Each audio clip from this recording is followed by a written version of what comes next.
into the Gramlich and McLean podcast presented by Ingles, the official supermarket of Gramlich and McLean.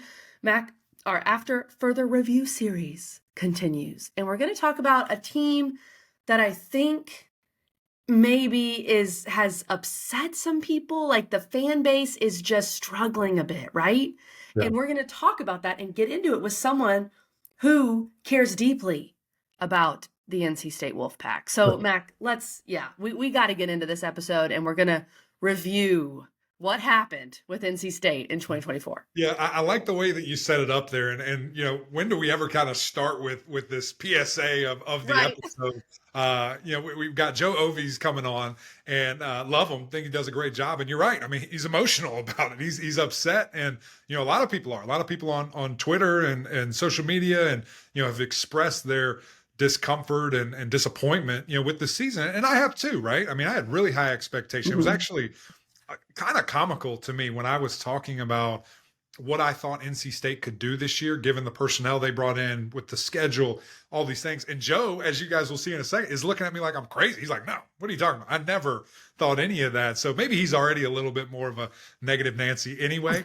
But yeah, I mean, it's hard, right? I mean, this is a new era that we're in, and it's difficult. If you miss and you're spending a lot of money and you miss, that stinks. If you bring in a new coordinator and it doesn't work and you spend a lot of money, that stinks. It's tough. It's a tough evaluation. It's a whole new deal. And, you know, even the ways that, you know, Joe's going to go on to say about, you know, how Coach Dave Doran dictates his offense and his defense and all these different things.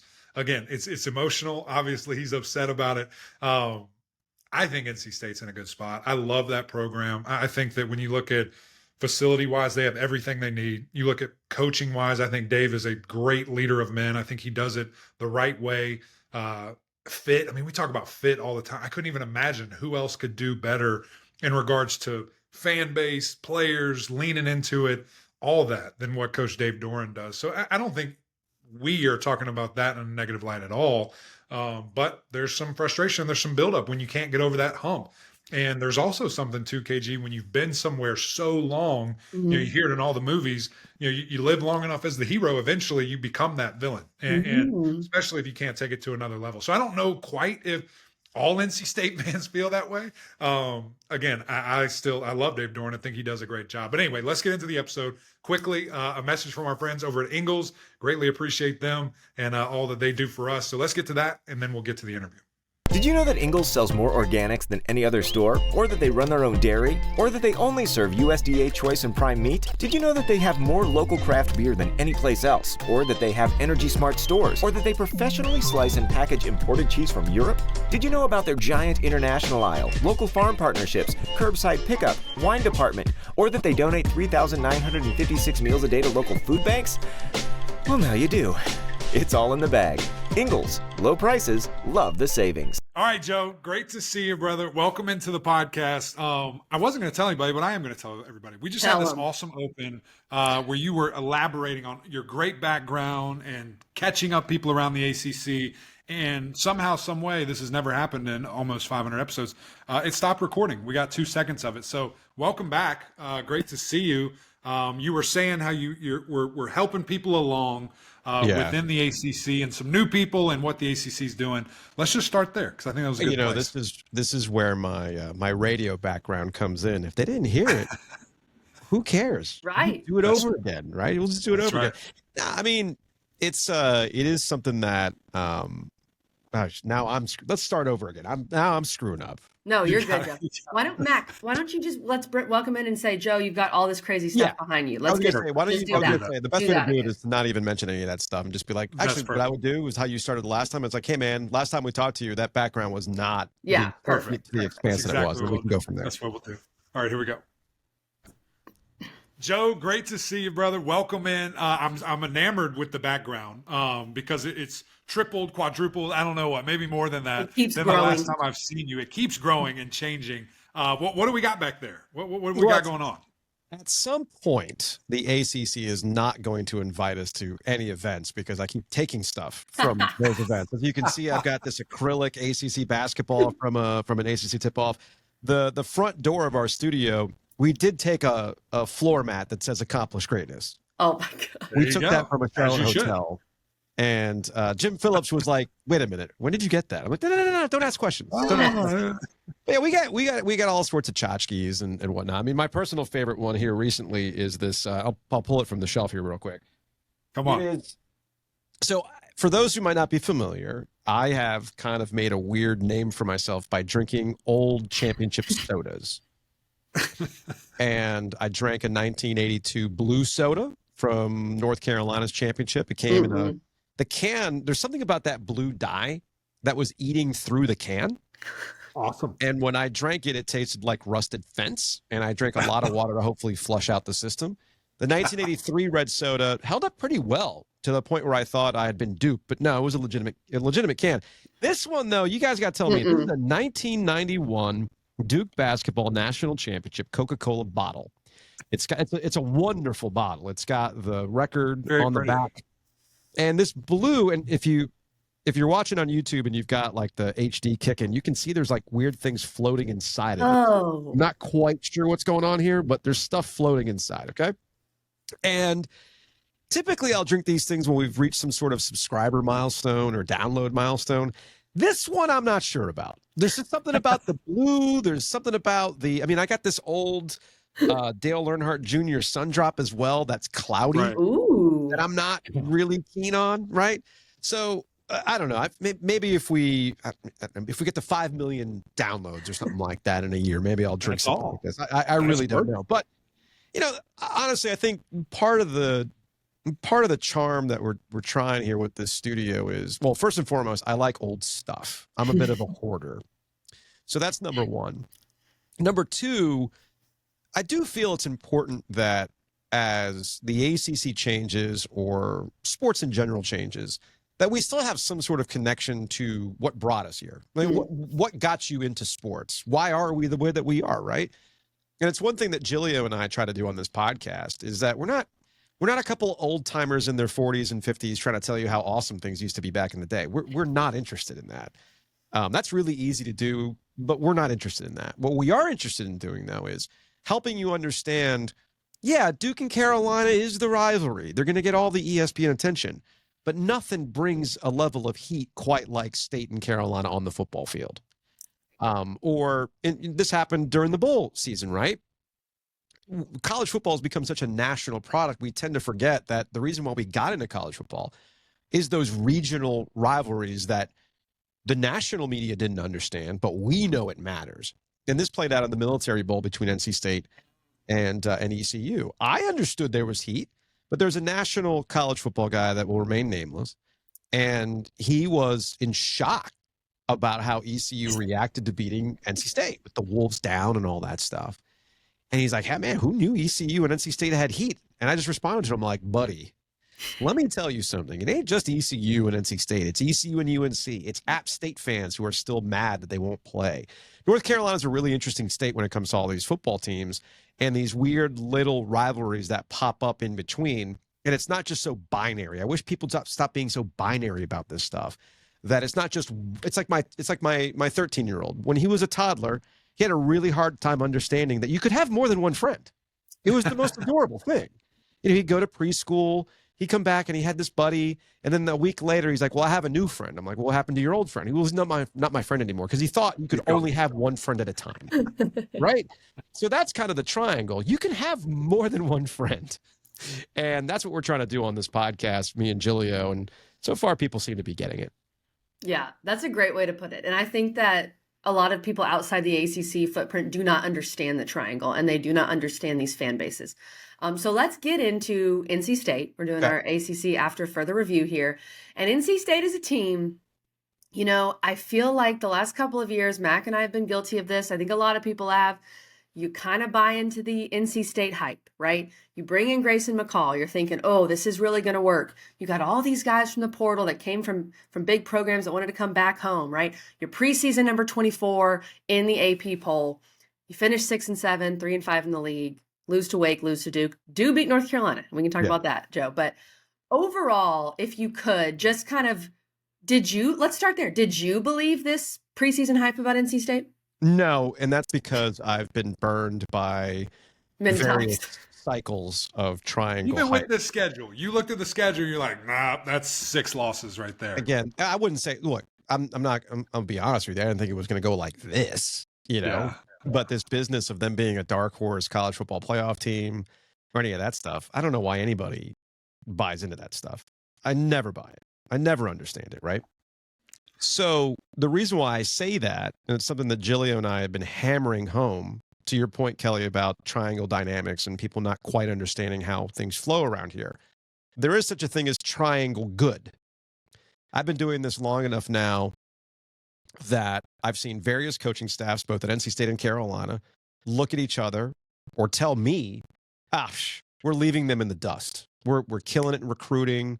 We've got the better of them the last 2 years. And they're really just the Spider-Man pointing meme. You might get them this go around. You might be hot in the recruiting trail. But at the end of the day, you're both historically 500 programs. Just both historically 500 programs. And they provided a ton of heat for us because these games have been pretty wild, all things considered. And the results have also shaped how you talk about NC State and Carolina. I don't think I'm speaking out of turn to say that Dave Dorn's probably not at NC State right now if you take away or you flip those Carolina State games. This is something that Mac Brown was adamant about at ACC kickoff last year, and I agreed with him. NC State and North Carolina were kind of neck and neck in terms of ACC wins and things like that. But Carolina just couldn't get over on State, and people got mad at Mac for that. And it saved Dave Dorn from having a okay season to a pretty good season. Now, what keeps NC State from having great seasons, getting to that elusive 10-win mark, it's not the Carolina game. It's not Clemson. This is something that Gilio and I argue about all the time. And I've argued with State fans back in the old division days. It's like, we'd have a better chance at winning this thing if we were in the Coastal. Coastal chaos dictates that wouldn't work. Number one. Number two, not being able to beat Clemson isn't the point. It was that you weren't able to get over on Wake Forest consistently. You'd have one of these weird games against Duke, right? You should be better than Duke. And there's a larger conversation about Duke's role in how we perceive Dave Dorn and NC State's program that I'm sure we can get into. But that's why I never really bought the hype. I've seen that endless cycle with Carolina, and I've seen that cycle with State. I've seen future Hall of Famers come through here, like Phillip Rivers, and the best they could do was beat an Notre Dame team in the Gator Bowl back in the day, right? So when you've seen this play out time and time again on the local level, you're just not going to buy in. It basically becomes a fine, show me. If you do it, tip of the cap. But until that happens, I am absolutely not going to buy in because I've seen this movie before. When Carolina was super hyped, my question was, cool, they'll get hyped for Miami at Keenan. But hey, Georgia Tech continues to be a pain in their ass. That's going to derail their season. Sure enough, things like that happen. And of course, with NC State, their season gets derailed not by Carolina, not by Clemson, but by teams like Wake Forest or Duke, who they should be better than.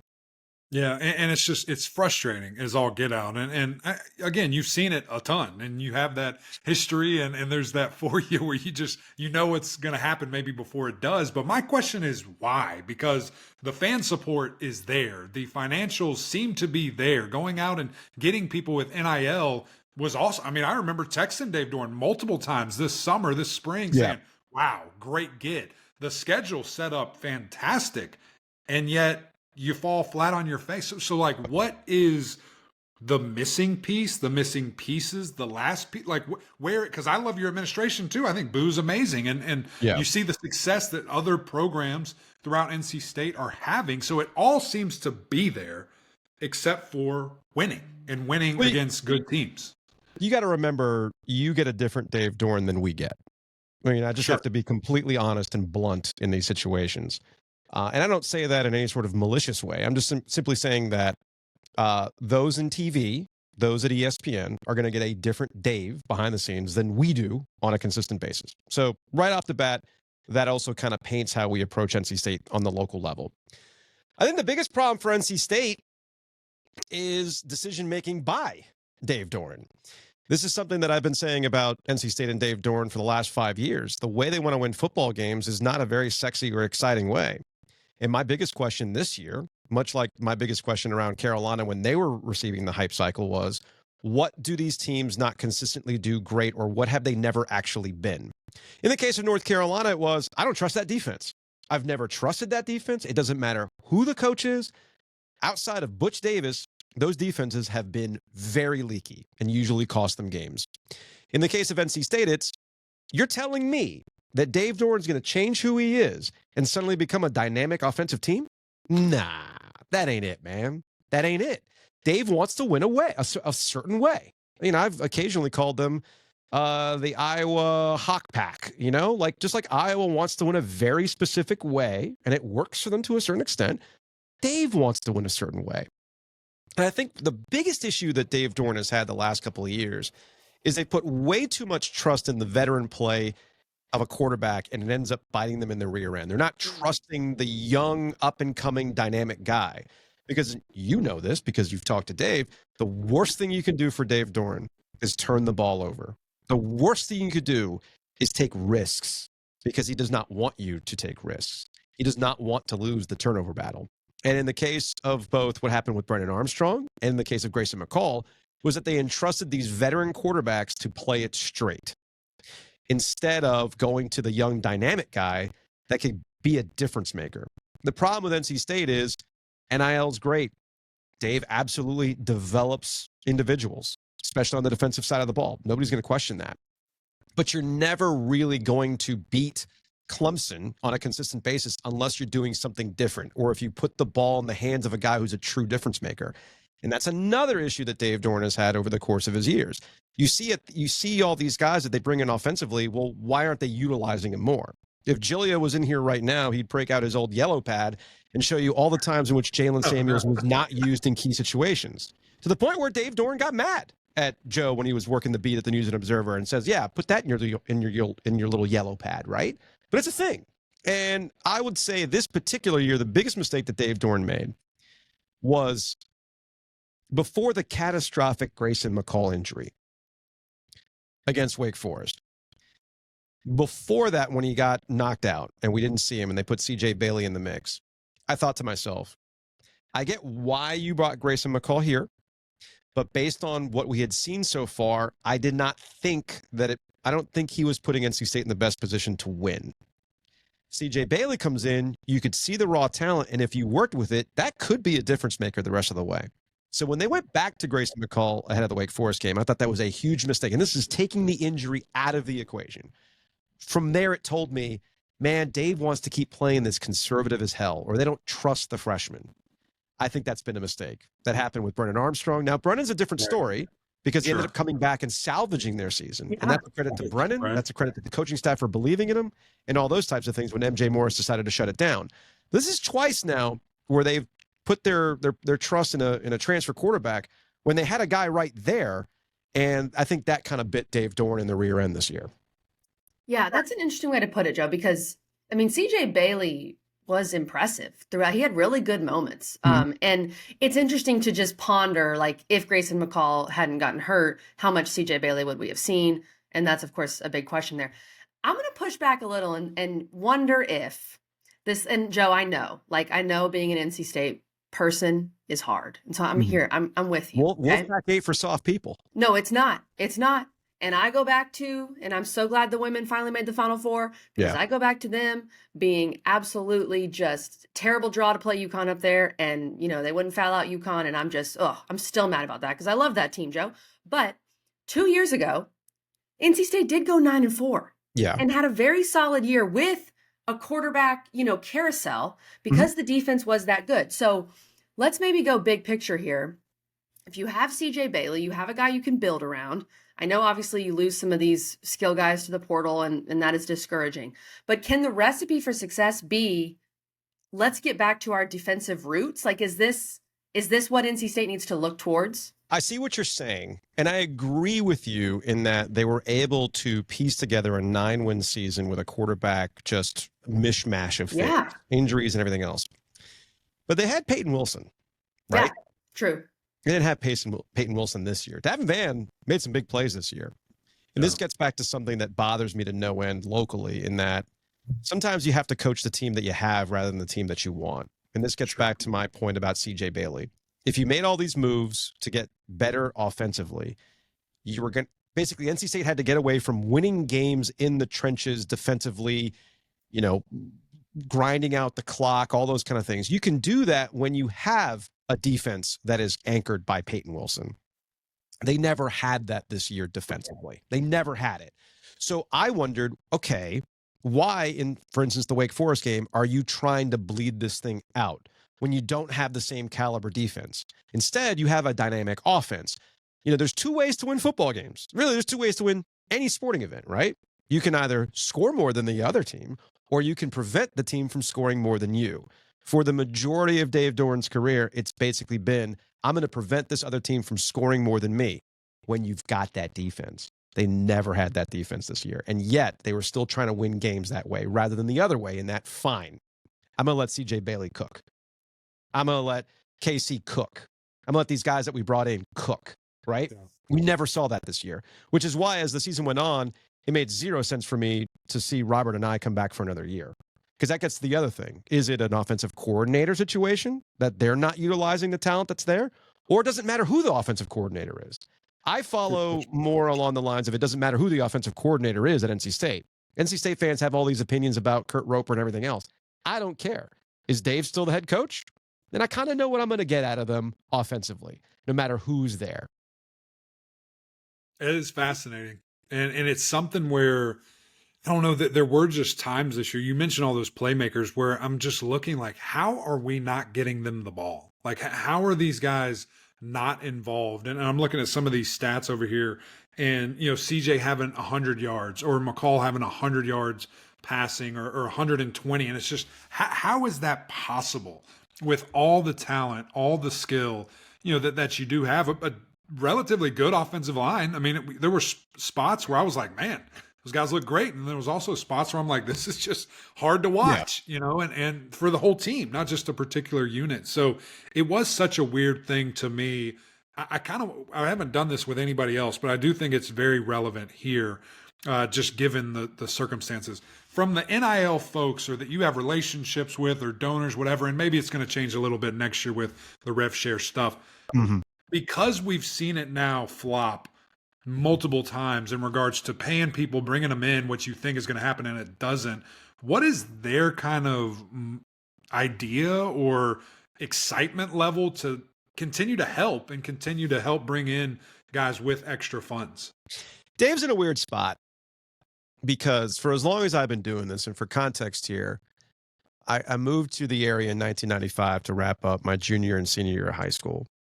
I went to NC State from 1997 to 2001. I started working in sports talk radio my senior year at NC State at the old 850 The Buzz.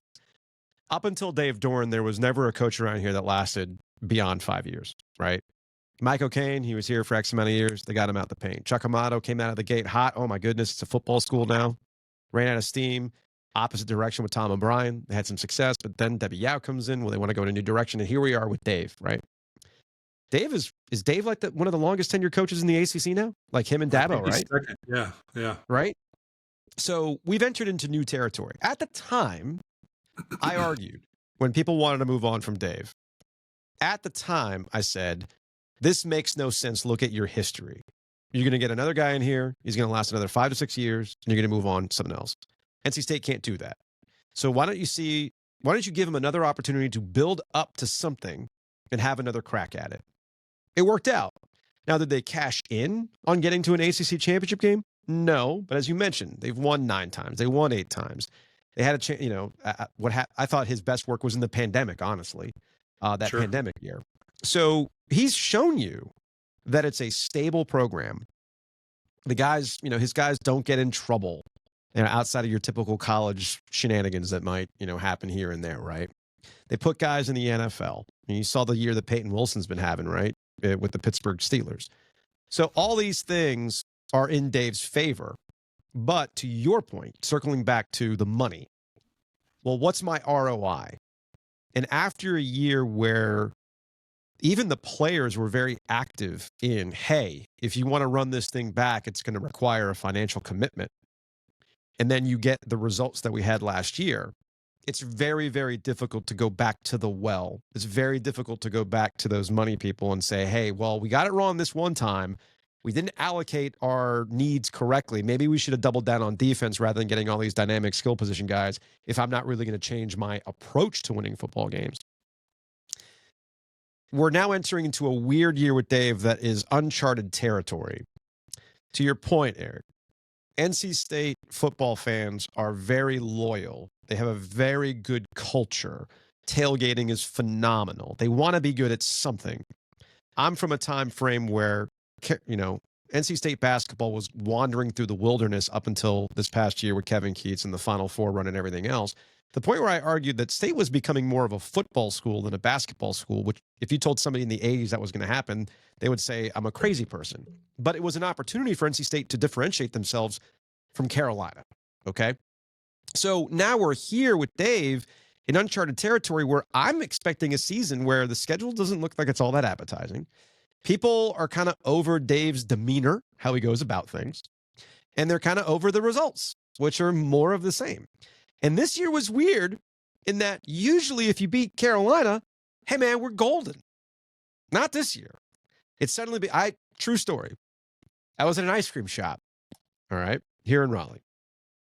And I'm overhearing this guy complain to the guy who was scooping his ice cream about Dave.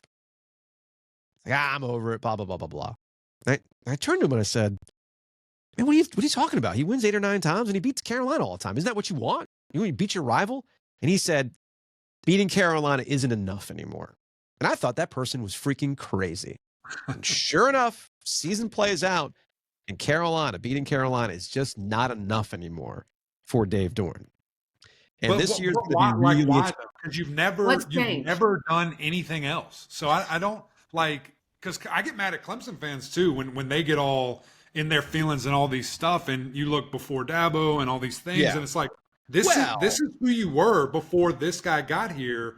Why is all of a sudden this isn't enough? You know what I mean? Why is this not? I'm just asking. Did State beat Bama when I wasn't looking at some point? You've beaten Clemson. That's the question. Championships last time I checked. I mean, come on. Y'all, I got mad with y'all at the radio. You remember that? The radio show at the ACC championship because people were being rude about Dabo. And so that I'm just asking. It's the same. Like you've never done anything better than what you've done under Dave Doran. So why is it all of a sudden not enough? Joe, and can I ask this? Who do you want? Who do you go get? It's weird. Okay, wait, Matt. Let me add this. Here's my theory. I think it's a lot harder as a fan base to really care about college basketball anymore. And I know NC State just made it around to the Final Four. I totally get it. And that was exciting for a month. But you don't know who's on your team. College basketball, men's side, the women's side I still think is pretty great, is kind of ruined. So from an NC State fan, is it tell me if I'm right, Joe, is it more like I care more about football now because it's the one sport that I feel I can actually care about? Is that part of it? You're absolutely right about the changing nature of men's college basketball. And I don't even know who's here 1 year in, 1 year out. This past week alone, it was like, oh, is this like the former Duke All-Stars that are sticking it to triangle teams? Yes. You had Jaden Shutt. The Stanford guy, yeah. You had Jaden Shutt with NC State, Virginia Tech, and then you had Blake's at Stanford getting over on Carolina. I'm like, what? The brotherhood is everywhere. Who knew, right? So you're absolutely right. I'm in total agreement with you when it comes to men's college basketball being this very weird space right now. But I also think, too, when you're NC State and you're constantly comparing yourself to Carolina and you're trying to differentiate yourself, football was the differentiator. Football was the thing that was going to get NC State. Bomani Jones, when Bomani was working here locally with us, he made the point to me that has stuck with me ever since, that Texas A&M is just NC State with money. Okay? Oh, I agree with that 100%. It's just NC State with money. And that no matter how much they do, it doesn't matter what conference they go to, Texas will always be the thing. And Texas A&M found out the hard way when they left for the SEC, and they thought they left Texas behind. The SEC always wanted Texas. Okay. So here we are to take this back to NC State and Carolina. Football was the pathway to leaving Carolina behind in the same way that Texas A&M wanted to leave Texas behind. And with all of the college realignment that's taken place, if they could just be consistently good in football, maybe the Big 12 would come calling. Maybe the SEC would say, hey, you're probably, along with Clemson, the most SEC-like in terms of fan base to join us. And it's in a market that we're not in. So how about we do this? But NC State is then reminded, yeah, we still want Carolina because they are the brand. So football was that in. Football was that in. And that's where the frustration truly comes through, in that everybody sees where things are going. And the last thing you want to be doing as a football program or a university is be left behind. And if they were just consistently getting over in football, they might find themselves in a better position going forward, rather than having to rely on a brand or a bailout from Carolina because of the state legislature and everything else to go wherever it is that they might end up be going in 5 years. But that's a deeper conversation for another day. To your point, though, Kelly, football, everybody understands, is the thing that moves the needle. It's the revenue driver. In a lot of ways, what you're seeing in the SEC with basketball, well, the reason why they can afford Nate Oates, the reason why they can go and get Bruce Pearl at Auburn, and you see these contracts, is because football money is driving basketball. Sure. And if NC State could drive football, it would then help basketball. Carolina's going to go through this too, by the way, with the Bill Belichick experiment. And that also gets to another thing with the dynamics of the rivalry. And, you know, we can kind of springboard into this conversation, right? Bill Belichick being at Carolina is yet another instance where Carolina is acting as though we're going to be serious about football. They did this with Butch Davis years ago. And NC State fans going, damn it.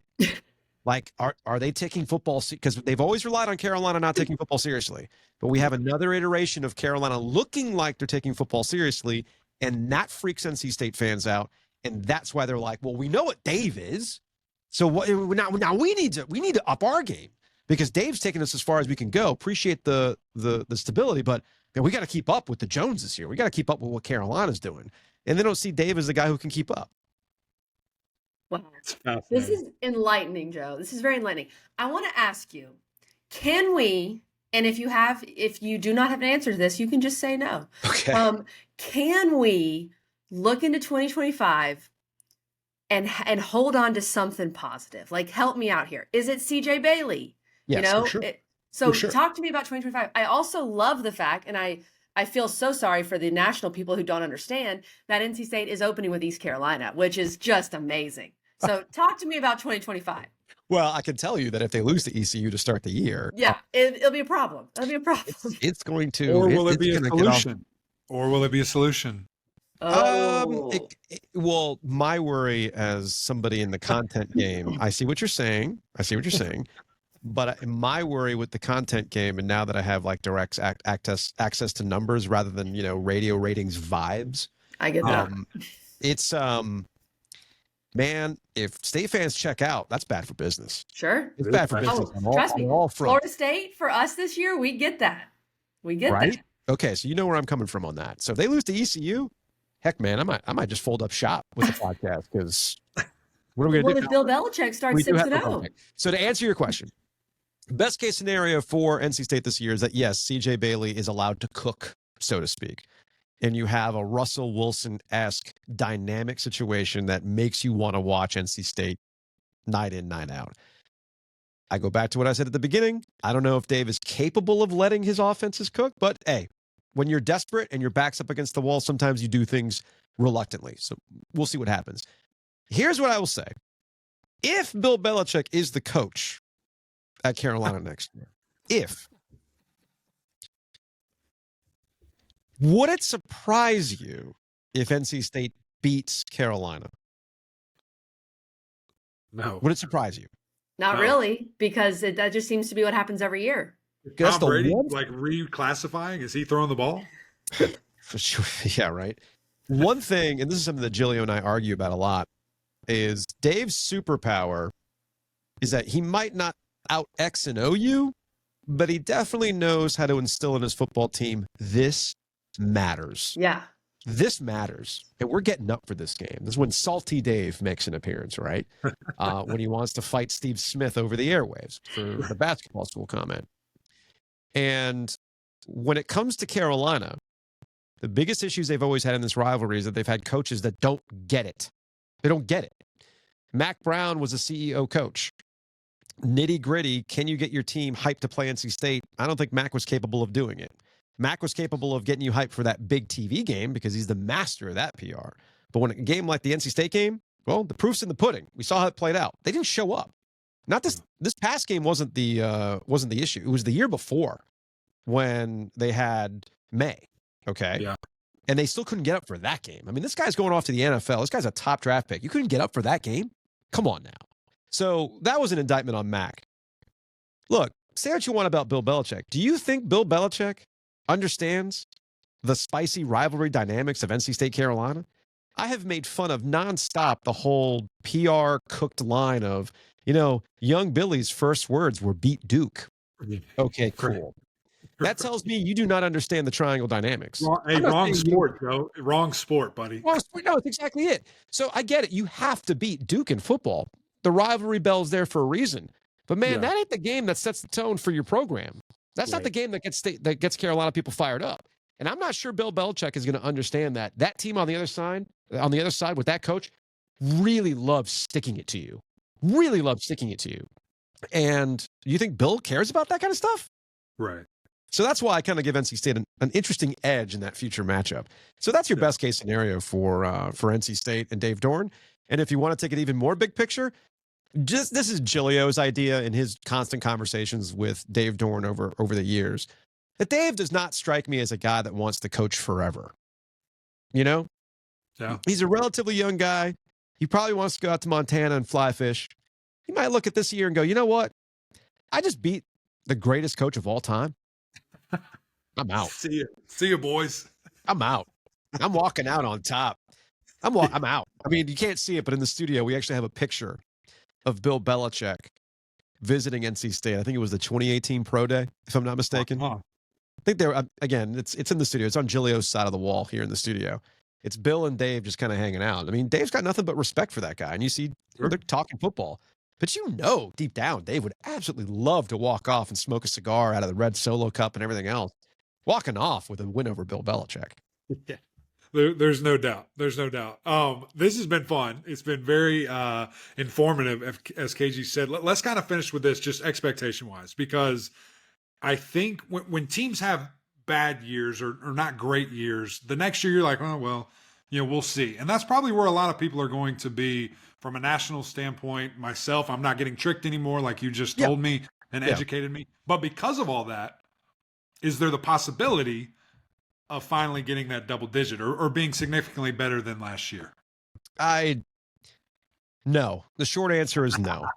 The short answer is no. Unfortunately, Dave's been put in a really awkward spot with the administration. They got a new chancellor coming in. Randy Woodson is retiring this summer. You know how it is at a university. You get a new chancellor and they might have different ideas how they want to go about this kind of stuff.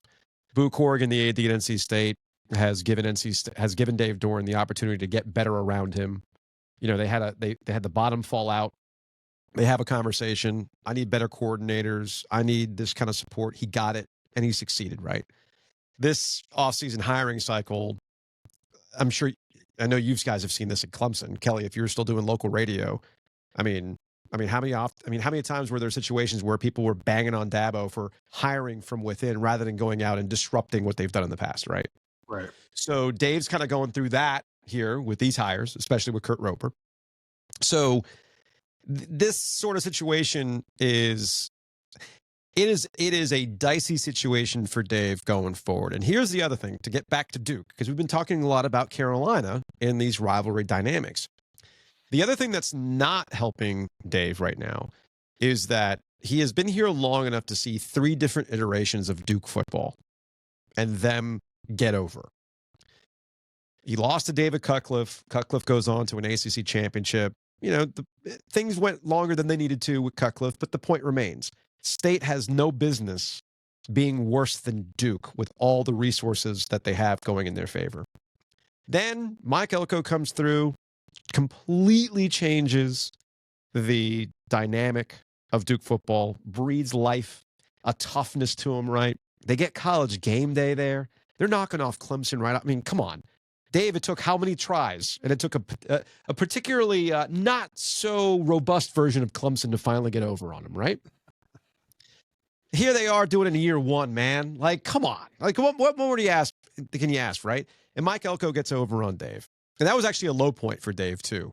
And they turned their season around after that. And here comes Manny Diaz, a hire, by the way, that I wasn't too keen on when he got there. And the reason why I wasn't keen on Manny Diaz at Duke was because Manny's stops after he was at NC State were what I would describe as luxury coordinator spots, right? Duke's tough, man. But I give Duke a lot of credit. They understand where college athletics is right now. And they seem to be putting something in place that can be a little interesting to me. Yeah. And if Duke's doing football better than you, that's a problem. And right now, after year one of Manny Diaz, I don't care if those games were close. I don't care if they got over on these one-score games, and that can get away from you real quick. It reminds me of Miami in 2017 when Clemson actually, just completely took him to the woodshed. I could see it for what it was. Those turnovers, that stuff was going to go away. You cannot replicate turnovers. That is not something you can rubber stamp year to year. With Duke, you could say the same thing about those one-score games, but that doesn't really matter in the context of, man, they won the state championship with Manny Diaz under year one. And it makes you wonder, maybe Duke's doing something right in the era of NIL. Yeah. And if I'm NC State, that would also kind of freak me out as well. So all these things are kind of bubbling here in the triangle that make things really interesting for Dave Doran going to next year that can get away from him real quick if you lose that ECU game. Yeah, it's going to be fascinating. Brother, we appreciate you so much. Thank you for all the insight. And I can't wait for spring ball to see what we're going to be working with. We'll see. Appreciate you, brother.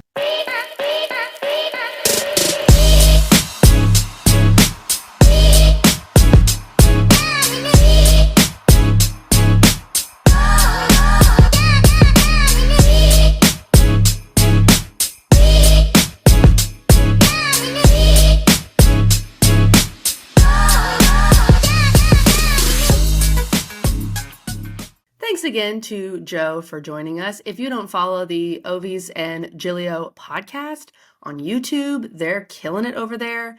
I love their backdrops. I was going to say, not only the great content, but the backdrop. I mean, you could just be looking behind them and you don't even know what they said for 30 minutes because you're just looking around. But they do a great job, KG. They do. And look, here's the thing. Joe is more emotionally invested than you and I are, Mac. That's right. So he lives and dies with what's going on with NC State. And he's obviously a frustrated fan coming off 6 and 7. Like, I totally get that. I did push back at him a little bit in the interview because NC State was is 2 years removed from a 9-win season. Yeah. And in the end, one thing that my dear former co-host, William Quackenbush, used to say is you never fire an 8-win coach. And it feels like that's where, if you'd average out all of Dave Doran's years, that's kind of where he is. Yeah. He beats your rival and he generally has you 7, 8, 9 wins. Now, again, we talked about this with the schedule. If they open losing to ECU and lose back-to-back games to ECU, I can understand some of the struggle. And you're right, Mac, it's the NIL portion too. You spent all this money, you went and got some of these guys, and then you weren't able to turn it into, something better than 6 and 7. So we get it. We get how the fans feel, but we also think that Dave Doran has done a pretty darn good job at NC State. So a lot will ride on this coming season. I think that's fair to say. Yeah, and really, it's we've also seen other coaches just decide to walk away because of all these different things. True. And I can't remember if Joe said that or not, but yeah. I wouldn't be surprised me at all, if he's just over it, because at the end of the day, it feels like everything that you have done from building your brand and the relationships should matter and putting in the work, all for somebody to come swooping in and pay somebody more money than you can offer to get them. That gets frustrating. And, obviously he's made a lot of money and he's the best coach ever to coach at NC State. Maybe that's enough eventually for him as well. So we'll see. I hope not. Love him, want to keep him in the ACC and in this league. But I will not be surprised, KG, in the next 3-4 years, we start seeing really quality men step away and women on the other side as well with basketball and things like that. So it's interesting times, to say the least, but grateful for Joe, grateful for his time, talking about the Wolfpack, grateful for you guys tuning in. If you could just continue to stay with us on this journey, go get you some Rowback while you're at it. You see me wearing it all the time. It's so comfortable. It's the best stuff. I have loved flooding. KG's got her cap on. Come on. Flooding my closet with all the Rowback stuff you can think of, from literally golf attire to workout clothes to layering with the I'm a big vest jacket guy. They've got it all. So go to their website, pick it out, use our code GMPOD, save you some money today, get everything you need there. And we also need you guys to stay on this channel, hit subscribe, turn your notifications on, because we are cruising through these review episodes. And again, just appreciate y'all's time always. But until next time, we'll see you.